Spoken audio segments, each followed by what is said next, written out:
Welcome back to the channel. We are Maintain Me. My name is Chelsea and this is Morgan. And what we do on this channel is we like to educate anybody who is taking care of a loved one, or if you're looking for any resources for yourself as you age in place or transition. So if you're looking for anything like that, or you have questions about any of those concepts, please go ahead and comment down below, give us a thumbs up, hit that subscribe button. We are going to be doing videos every single week trying to educate anybody out there who is in these similar situations.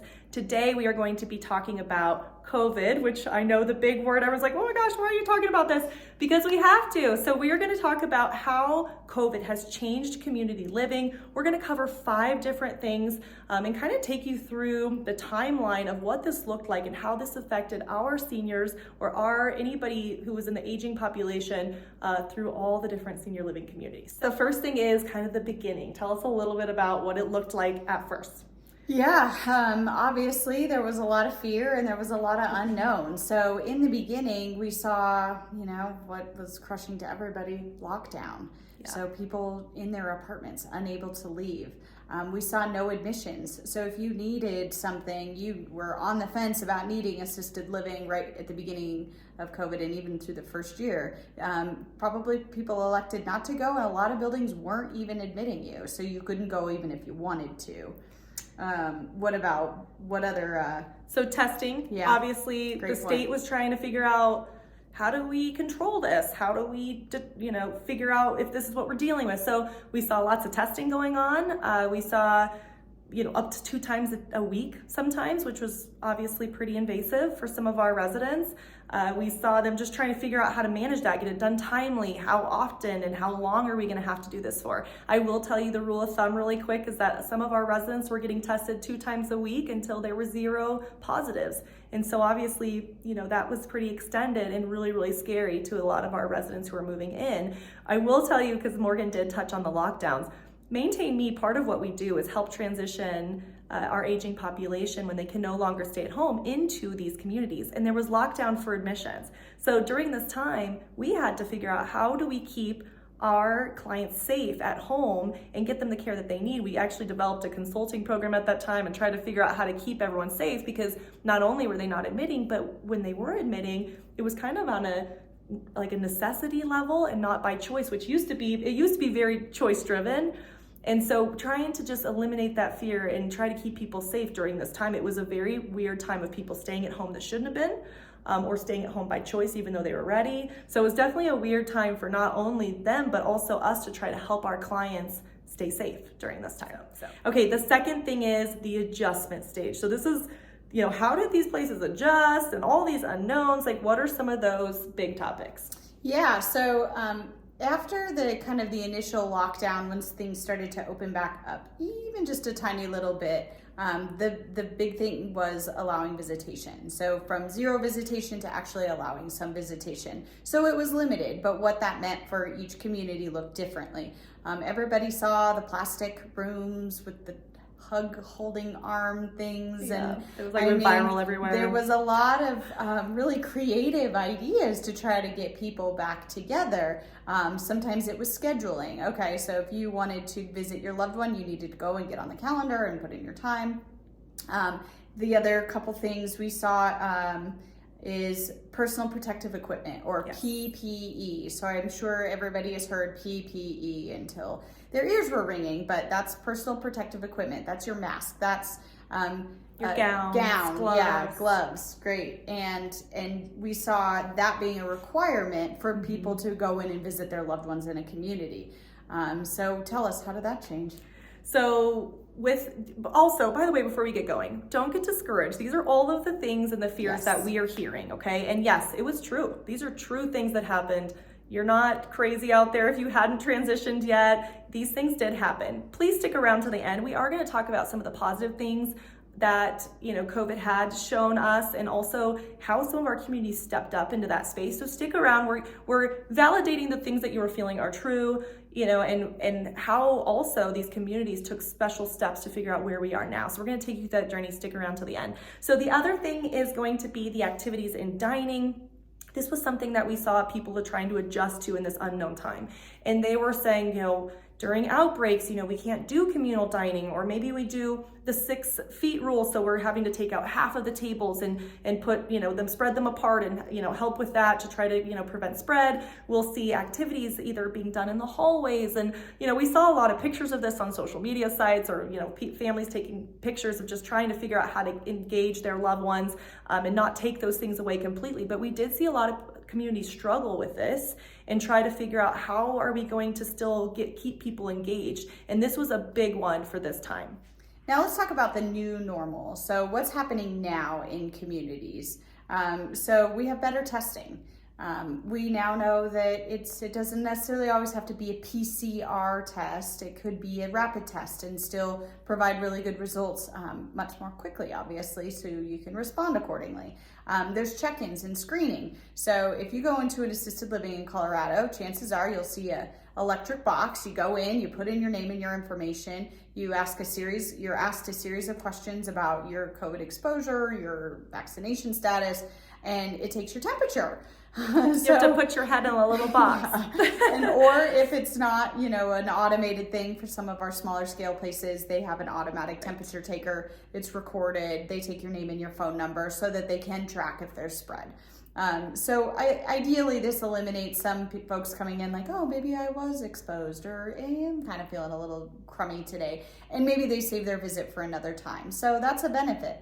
The other thing too is we got really lucky when we started figuring out this norm around the PPE, the personal protective equipment. There is a lot of choice around that now, as long as we're following certain procedures, we're checking for those symptoms, and then based off education, allowing people to say, hey, like if you are experiencing some of this, or you think you've been exposed, please be considerate to our guests or any of our residents, and please wear a mask. But a lot of the residents chose to still wear masks, and so having that choice, but also a lot of education around when to wear it, when you don't have to wear it, and maybe if you are immunocompromised, why it's a benefit to you. So education and choice around that, but also having it readily available for anybody who wants to visit and respect those, or if they just feel more comfortable wearing those things, they have the right to do that, and they should be able to do that, and they respect that both ways. So I do feel like they've gone a really far direction on what that looked like, because before PPE was like you're in the whole thing. And I don't know about you guys, but when I visit my grandma and she has her house like 90 degrees,